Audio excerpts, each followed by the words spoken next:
మన ఉత్తర తెలంగాణ ప్రాంతానికి చెందినటువంటి ఇటు కరీంనగర్ కానీ నిజామాబాదే కానీ ఆదిలాబాదే కానీ అంటే కుల మతాలకు అతీతంగా రైతాంగం కానీ రైతు కూలీలు కానీ ఇతర కుల వృత్తిలో చెందినటువంటి వారే కానీ వీళ్ళ ఉపాధి కొరకు గల్ఫ్ పై ఆధారపడమే మనకు ఏకైక మార్గంగా కనబడుతుంది. ఇప్పుడు గతంలో ఏ విధంగా ముంబై పోయి షోలాపూర్ పోయి ఉపాధి పొందేటోళ్ళు వెనుకటి కాలంలో మనం తర్వాత బొగ్గుబాయిలు వచ్చినాయి. ఇప్పుడు ఏదైతుందో మన గల్ఫే ఏకైక ఉపాధి మార్గంగా కనబడుతుంది. వాస్తవంగా తెలంగాణ రాష్ట్రం ఏర్పాటు కాబట్టయితే మనకు స్థానికంగా ఉపాధి అవకాశాలు మెరుగాయి. నిరుద్యోగ యువతకు ఏదైతుందో ఇక్కడ మనకు జీవన మార్గం పొందే అవకాశాలు లభిస్తే అందరం భావించాలి. నాకు ఇప్పటికి గుర్తుందన్న, ఇప్పుడు తెలంగాణ రాష్ట్ర ఏర్పాటు ఉద్యమంలో గల్ఫ్ కార్మికులు అందరూ కూడా రాజకీయాలకు అతీతంగా అందరూ కూడా తెలంగాణ ఉద్యమాన్ని బలోపేతం చేయడం జరిగింది.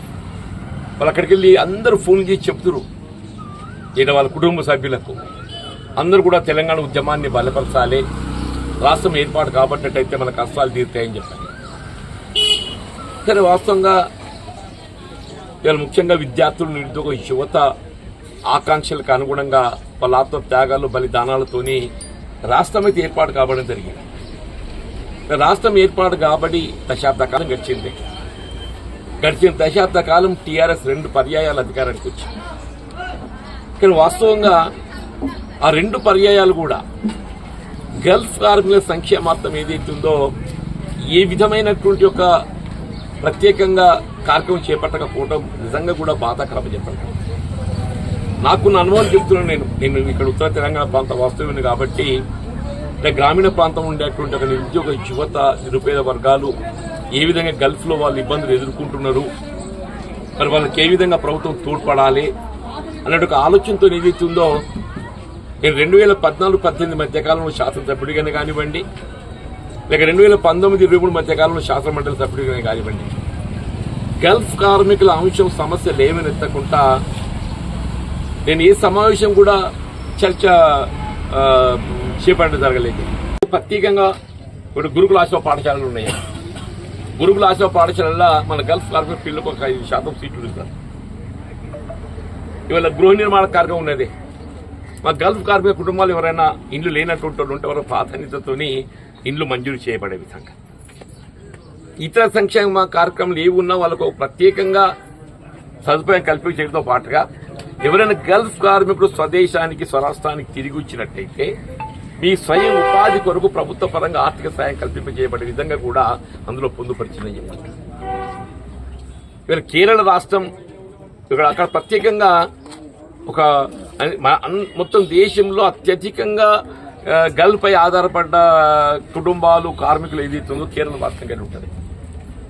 అక్కడ ఏ విధమైన సదుపాయాలు సౌకర్యాలు కల్పింపజేస్తుందో మన తెలంగాణ రాష్ట్రంలో గల్ఫ్లో ఉపాధి పొందుతున్న కార్మికులకు కూడా ఆ కుటుంబాలను ఆదుకోవడానికి కొరకు ఏదైతే ప్రత్యేక సదుపాయాలు కల్పింపజేయడానికి ఒక కమిటీ వేయటం గల్ఫ్ వెల్ఫేర్ బోర్డ్ గల్ఫ్ కార్మిక సంక్షేమ ఒక బోర్డు ఏర్పాటు చేయ విధంగా కూడా నిర్ణయం తీసుకోవడం హర్షించదగ్గ విషయం. ఈ సందర్భంగా నేను ముఖ్యమంత్రి గారికి ప్రత్యేకంగా ధన్యవాదాలు చెప్తున్నాను. ఎందుకంటే ముఖ్యంగా మన ప్రాంతం జగిత్యాల నియోజకవర్గం ఇక్కడ బీర్పూర్ మండలమే కానీ సారంగపురే కానీ జగిత్యాల కానీ రాయకల్ కానీ ఏ మండలం చూసినా ఏ గ్రామం చూసినా కనీసం 10% గల్ఫ్లో ఉపాధి పొందుతున్నారు. కనీసం 10% గల్ఫ్లో ఉపాధి పొందుతున్నారని చెప్పండి. ఇక్కడ మా బీర్పూర్ మండల కాంగ్రెస్ పార్టీ ఏదైతున్నదో అధ్యక్షులు సుభాష్ గారిని కానీ వారి యొక్క సహచర మిత్ర బృందం అందరూ కూడా ఏదైతున్నదో వీళ్ళ ముఖ్యమంత్రి గారికి ప్రత్యేకంగా ధన్యవాదాలు తెలిపే విధంగా ఈ పాలాభిషేక కార్యక్రమాన్ని నిర్వహింపజేసినందుకు నేను బీర్పూర్ మండల కాంగ్రెస్ పార్టీకి నేను ప్రత్యేకంగా నేను అభినందనలు తెలుపుతున్నాను చెప్పండి. ఇప్పుడు 7th డిసెంబర్కి వెళ్ళి 7th డిసెంబర్ 2023 అంటే రాష్ట్రంలో కాంగ్రెస్ ప్రభుత్వం అధికారానికి వచ్చిన నాటి నుండి 7th డిసెంబర్ 2023కి రాష్ట్రంలో కాంగ్రెస్ ప్రభుత్వం అధికారానికి వచ్చింది. అప్పటి నుండి గల్ఫ్లో మృతి చెందినటువంటి యొక్క కుటుంబాలను కానీ మీరు దయచేసి వాళ్ళ వివరాలు సేకరించారు. మా ఫ్రెండ్ చనిపోయింది సార్. ఎవరన్నా కానీ కేంద్రీకృతమైనది రాదు. ఇప్పుడు దేశం కానీ దేశం కన్న తల్లిదండ్రిని, కట్టుకున్న భార్యను, కన్న పిల్లలను వదులుకొని అంత దూరం ఎందుకు పోతారే? బతుకు తెరుకొని పోతారని చెప్పండి.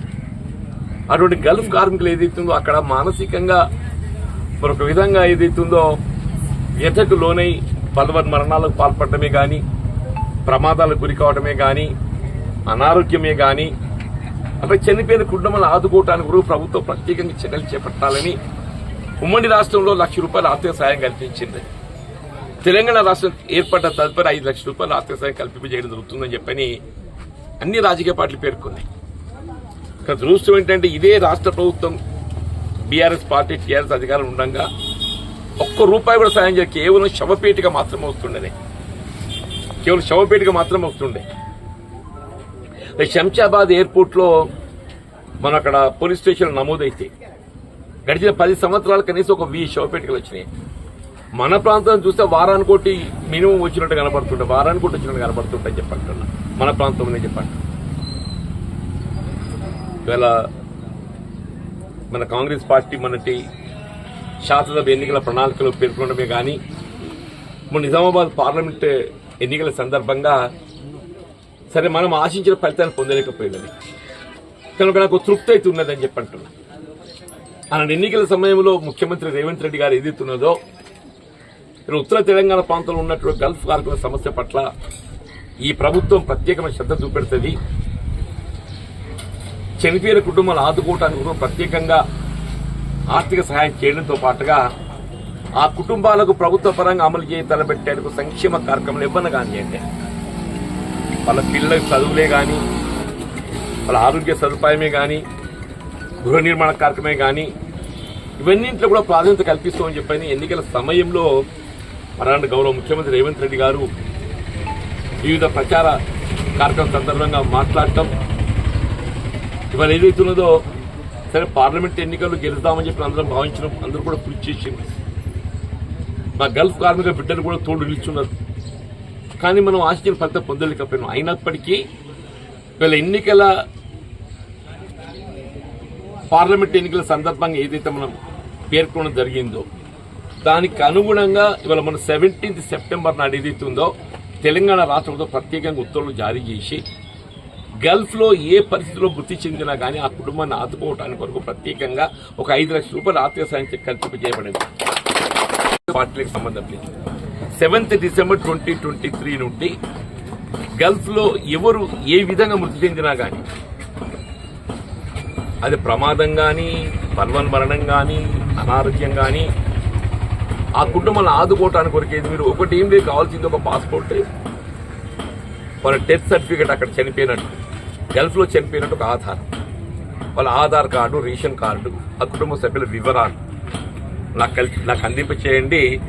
మీకు నేను సాధ్యమైన తొందరలో వాళ్ళకు ఈ ఆర్థిక సహాయం కల్పింపజేయబడింది. నేను చర్యలు చేపడతా. ఆ కుటుంబాలను ఆదుకోవడానికి కూడా ఇతర సంక్షేమ కార్యక్రమాలు కూడా అమలు చేయడానికి చర్యలు చేపడతా చెప్పండి. నేను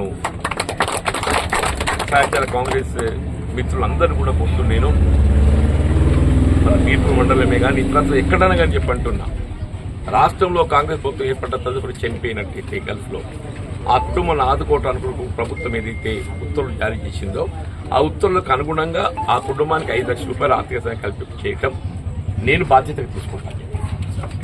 నేను వివరాలను సమకూర్చి నాకు అందింపు చేయాలని చెప్పిన కోర్టు సెలవు తీసుకుంటాను.